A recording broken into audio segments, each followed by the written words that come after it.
sme vám mohli pár otázok.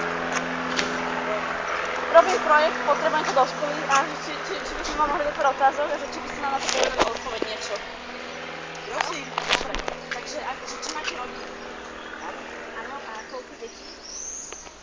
Ja mám dospelé už. Áno? A 4 vnúčky.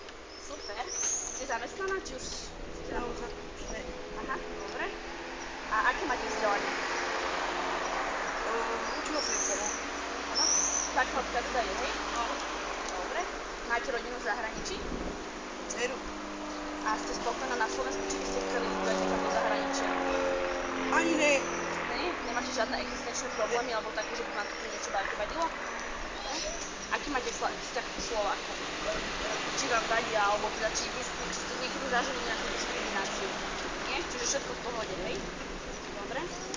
Teraz také ďalšie vierovyznanie. Ja som katolička. Hej, a chodíte pravidelne do kostola, či len? Nechodím. Áno, dobre. Nepúšťam. A ešte taká jedna otázka, to môžete, ale nemusíte odpovedať, že či ste hrdá na to, že ste Rómka. No mi je to jedno. Nevadí vám. Ja sa za to nehambím. Dobre, ďakujem. Si Rómka, si Rómka, ne? Jasné, dobre, ďakujeme. Nemá. Dobre. Je tu si taká. Ne?